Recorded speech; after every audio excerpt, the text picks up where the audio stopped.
साल था 2019 और दिन 1 मार्च। पाकिस्तान और भारत एक बार फिर आमने सामने आ गया और इस बार जंग के बजा बनने वाला था विंग कमांडर अभिनंदन। भारत का बजा साफ, वो अपने फाइटर पायलट अभिनंदन को वापस लाने के लिए कुछ भी करेगा। पर इस पर पाकिस्तान क्या करने वाला था, ये बहुत बड़ा सवाल था। भारत ने सोच लिया अभिनंदन वापस नहीं आएगा तो बहुत बड़ा फैसला लिया जाएगा। पर रात 8:45 पर पाकिस्तान की तरफ विंग कमांडर अभिनंदन की पहली झलक दिखाई दिया। 9:21 पर विंग कमांडर अभिनंदन ने भारत पे दोबारा पैर रखा। 58 घंटे पाकिस्तान की हिरासत में रहने के बाद उनका पहला शब्द था अपने देश में वापस आकर अच्छा लग रहा है। लेकिन इन सब में एक सवाल रह जाता है कि आखिर ऐसा क्या हुआ जो पाकिस्तान इस भारत के जावा सैनिक को वापस करने के लिए राजी हो गया। दोनों देश के बीच ऐसा कौन सा जियोपॉलिटिकल खेल खेला गया जो आज भी टॉप सीक्रेट है।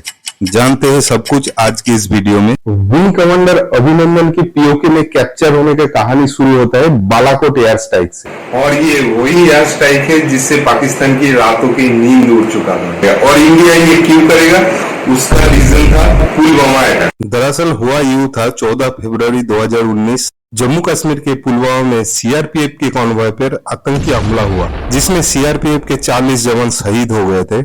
इसी के जवाब में भारत ने प्लान बना लिया था कि वो पाकिस्तान को सबक जरूर सिखाएगा और मुंबई अटैक जैसे सिर्फ निंदा नहीं किया जाएगा। इसीलिए इसके 2 हफ्ते बाद 26 फरवरी 2019 को इंडियन एयरफोर्स ने बालाकोट एयर स्ट्राइक को अंजाम दिया, जिसमें लगभग 12 मिराज विमान ने हिस्सा लिया और एलओसी से 80 किलोमीटर अंदर पीओके में आतंकवादी ट्रेनिंग सेंटर को बम से उड़ा दिया गया।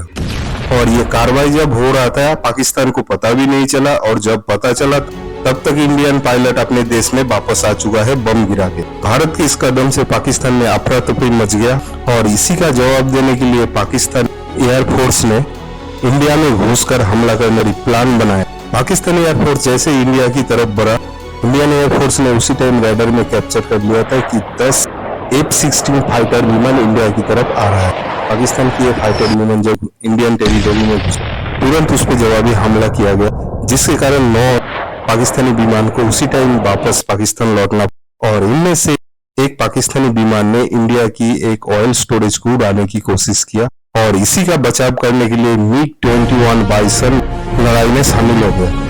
और इसी MiG-21 में था हमारे जाबाज पायलट विंग कमांडर अभिनंदन। आसमान में इन्होंने अपने दुश्मन को जबरदस्त टक्कर दिया। इसी के तहत पाकिस्तान की F-16 इंडिया की MiG-21 में जबरदस्त डॉग फाइट हुआ, जिसमें पाकिस्तान की F-16 की धज्जियां उड़ गया। बाद में पाकिस्तान की ग्राउंड मिसाइल से MiG-21 को भी बर्बाद किया गया। लेकिन अच्छी बात यह है कि विंग कमांडर अभिनंदन ने ठीक टाइम पे अपने को इजेक्ट कर लिया था। वो बच तो गए, लेकिन अफसोस की बात उसकी पैराशूट पीओके में जाके गिरा। अभिनंदन घायल होकर जमीन में पड़ा था। इतने में कुछ शोर सुना और कुछ गाँव वाले उनके करीब आ गए। अभिनंदन ने सोचा वो भारत में है, इसलिए उन्होंने पूछा भारत का कौन सा इलाका है। इस पर गांव वालों ने जवाब दिया होरान गांव पीओ। ये गांव भारतीय सीमा से 7 किलोमीटर दूर था। अभिनंदन ने बोला मेरे पीठ पे चोट लगा है, क्या मुझे थोड़ा पानी मिलेगा। ये सुनने के बाद कुछ आदमी पाकिस्तान जिंदाबाद के नारे लगाने लगे। अभिनंदन ने अपनी सर्विस रिवॉल्वर से फायर करके गाँव वालों को भगाने की कोशिश किया,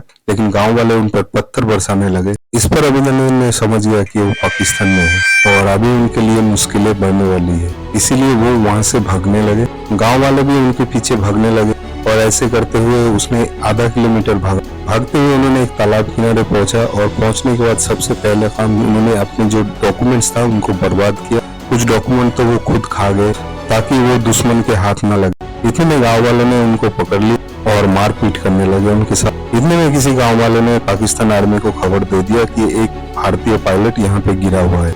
फिर पाकिस्तान आर्मी के 2 अफसर वहाँ पे आए और वहीं पे अभिनंदन से पूछताछ करने लगे। पाकिस्तान आर्मी के जवान ने उनसे पूछा आप कौन। अभिनंदन ने कहा मैं विंग कमांडर अभिनंदन हूँ, आईडी नंबर 27981। उस टाइम अभिनंदन की आंखें सूजी हुई थी और उसके चेहरे से खून बह रहा था। फिर अभिनंदन की आंखें कपड़े से बांधकर उनको पीओके के आर्मी यूनिट में लाया गया, जहां से उनकी वीडियो बना के वायरल कर दिया गया। विंग कमांडर अभिनंदन भले ही पाकिस्तान के पास था, लेकिन भारत इस अपने पायलट को लाने के लिए कुछ भी करने के लिए तैयार था। उनकी तरफ से अभिनंदन को वापस लाने के लिए कई कोशिश किए जा रहे थे। उधर पाकिस्तान में अभिनंदन से पूछताछ हो रहा था। पाक आर्मी अभिनंदन से जानना चाहता था वो कौन है, उसका मकसद क्या था और वो कौन सा विमान उड़ा रहा था। अभिनंदन ये भी जानता था ये सीक्रेट मैसेज उनसे शेयर नहीं किया जा सकता है। इन सारे सवालों का जवाब देने से उसने मना कर दिया। इधर पुरान गांव के गांव वाले ने अभिनंदन की पकड़ने वाला वीडियो वायरल कर दिया। इस वीडियो को भारत में भी देखा गया और भारत को पता लग गया कि अभिनंदन पकड़ा गया और वो पाकिस्तान आर्मी की कस्टडी में है। इसकी कुछ ही देर बाद पाकिस्तान आर्मी ने भी एक वीडियो वायरल किया जिसमें दिखाया गया वो अभिनंदन से पूछताछ कर रहे थे, जो कि एक एडिटेड वीडियो था जिसमें अभिनंदन को पाकिस्तान की आर्मी की तारीफ करते हुए दिख रहा था। इधर भारत के विदेश मंत्रालय भी एक्टिव हो गया और उन्होंने सोच समझ के एक्शन प्लान बनाया और पाकिस्तान को मैसेज भेजा गया कि वो जेनेवा संधि के तहत अभिनंदन को वापस भेजे। आपको बता दूं कि जेनेवा संधि के तहत किसी भी युद्धबंदी को परेशान नहीं किया जा सकता, ना ही डराया या धमकाया जा सकता है। युद्धबंदी से सिर्फ उसका नाम, रैंक और यूनिट का नाम पूछा जा सकता है। दोनों देशों के विदेश मंत्रालय से बातचीत होता रहा और भारत ने ये मैसेज भेजा कि अभिनंदन को कुछ हो गया तो अच्छा नहीं होगा। भारत ने कई तरह से पाकिस्तान के ऊपर डिप्लोमेटिक प्रेशर बनाने की कोशिश किया। उधर पाकिस्तान भी इस मामले को यूएन में ले जाने की तैयारी में था, लेकिन भारत के पॉलिसी के आगे वो डर के मारे वो ऐसा नहीं कर सका। अभी आप सोच रहे होंगे कि भारत ने ये स्ट्रॉन्गनेस पाकिस्तान को कैसे दिखाया। आखिर हमारे पास ऐसा कौन सा तुरूप का ताश था जो पाकिस्तान को चुप करा दिया, पाकिस्तान को हमारे आगे घुटने टेकने में मजबूर कर दिया। इसका सही आंसर है जियोपॉलिटिकल प्रेशर। इंडिया ने G5 यानी चीन, फ्रांस, रूस, ब्रिटेन और अमेरिका के राजदूतों को बुलाया। दिन में 3-3 बार इनसे बातचीत किया जा रहा था अभिनंदन को छुड़ाने के बारे में। पाकिस्तान के पास जब अलग अलग देशों से फोन आने लगे तो पाकिस्तान डर गया और दबाव में आने लगे। इधर भारत में अमेरिका के राजदूत केन जस्टिन और ब्रिटेन के राजदूत डोमिनिक एक्सविथ ने पाकिस्तान में मौजूद ब्रिटेन और अमेरिका के राजदूत को बताया कि वो पाकिस्तान के पत्रकारों को बता दे कि भारत झुकने की मूड में नहीं। यदि भारत को और गुस्सा दिलाया गया तो बात युद्ध तक पहुंच सकता है। इस बीच चीन ने भी मीडिएटर बनने की कोशिश की। चीन ने कहा भारत और पाकिस्तान ने अपना मीडिएटर भेज के बातचीत के जरिए मामले को सुलझा सकता है। भारत ने इसे इनकार करते हुए कहा वो इसे डील करने में सक्षम है। अब जब ये सब चल रहा था तब 27 फरवरी इस्लामाबाद में अमेरिकन एम्बेसडी में यूएस, यूके और फ्रांस के राजदूतों की मीटिंग बुलाया गया, जिसमें पाकिस्तान की फॉरेन सेक्रेटरी एमिना जंजुआ भी मौजूद था। सभी राजदूत जंजुआ को समझा रहे थे कि हालात ठीक नहीं है। अभिनंदन को वापस ना करने पर क्या होगा उसके बारे में समझा रहे थे। अचानक 5:45 पे जंजुआ के पास एक नोट आया। इसे पढ़ने के बाद उसकी बोलती बंद हो गया। उन्होंने बताया पाक आर्मी ने एक नोट भेजा है जिसमें लिखा था भारत ने पाकिस्तान की तरफ मुंह करके 9 मिसाइल तैनात कर दिया है। वो कभी भी हमला करने की मूड में है और इंडियन एयरफोर्स भी युद्ध के लिए तैयार है। वो अपने पायलट को ना छोड़ने पर तबाही मचाने के लिए तैयार है। पाक विदेश सचिव ने यूएस, यूके और फ्रांस के राजदूतों को बताया प्लीज ये बात अपने अपने राष्ट्राध्यक्षों को बताएं ताकि भारत पे दबाव बनाया जा सकता है। उस रात P5 के देशों में रात भर दफ्तर खुले रहे। कोई भी आराम से नींद नहीं ले पाया, कहीं भारत युद्ध न छेड़ दे।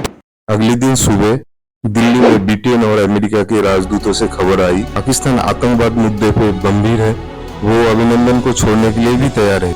पाकिस्तान के पीएम खुद अभिनंदन के रिहाई का ऐलान करेंगे।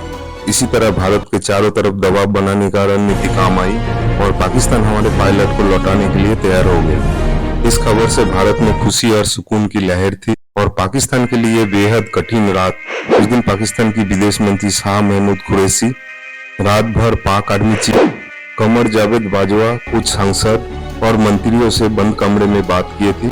इस मीटिंग में इमरान खान को भी बुलाया गया था, लेकिन बाजवा और इमरान के बीच चल रहे मनमुटाव के कारण इमरान खान इसमें नहीं आया था। इस मीटिंग में विदेश मंत्री कुरैशी बाजवा से रिक्वेस्ट किया खुदा के लिए आप उस पायलट को सलामत जाने दें, नहीं तो रात 9 बजे इंडिया हम पर हमला कर देगा। इस नानुपुर में आर्मी और पाकिस्तान गवर्नमेंट के बीच सहमति बन गई और इसी के चलते 28 फरवरी 2019 दोपहर को पाकिस्तानी संसद में पाकिस्तान के प्रधानमंत्री इमरान खान ने यह ऐलान किया कि शांति संदेश के तौर पर हम भारतीय पायलट अभिनंदन को रिहा कर देंगे। इस स्टेटमेंट को पूरी दुनिया ने लाइव देखा था। इसके बाद मानो तो भारत में खुशी की लहर ही दौड़ गई। हर कोई इसे भारत की बहुत बड़ी जीत की तौर पे देखने लगा और देखा जाए तो ये भारत पे जीत ही थी, क्योंकि पहली बार पाकिस्तान इस तरह भारत के आगे झुक रहा था। इसलिए भारत की तरफ से ये प्रस्ताव रखा गया कि अभिनंदन को लेने के लिए एक विमान भारत की तरफ से पाकिस्तान में जाएगा, लेकिन पाकिस्तान सरकार ने इसे खारिज कर दिया। इसके बाद पाकिस्तान सरकार ने बताया दोपहर को 2 से 5 बजे वो वाघा बॉर्डर से अभिनंदन को सौंपेगा। उसके बाद भारत ने पाकिस्तान में एक टीम को एक्टिव किया जो अभिनंदन को पाकिस्तान से लेके आएंगे। फाइनली तय किया गया कि एयर अटैची ग्रुप के कैप्टन जॉय कुरियन वाघा जाएंगे। 3 साल से वो पाकिस्तान के एम्बेसडरी में तैनात थे, उसके भारत वापस होने वाले थे। उधर अभिनंदन को इस्लामाबाद से लाहौर लाया गया। उधर वाघा बॉर्डर में होने वाली रिट्रीट सेरेमनी को एक दिन के लिए सस्पेंड कर दिया गया। देश विदेश का मीडिया दोपहर से ही वाघा अटारी बॉर्डर पे मौजूद था। रात को 9:31 में अभिनंदन भारत की सीमा में पहुंचा। इसी तरह एक बार भारत फिर पाकिस्तान से डिप्लोमेटिक जीत हासिल किया।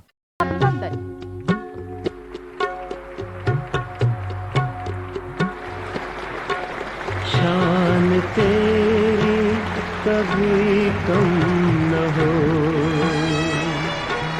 ऐ वतन, मेरे वतन, मेरे वतन। शान तेरी कभी कम न हो ऐ वतन,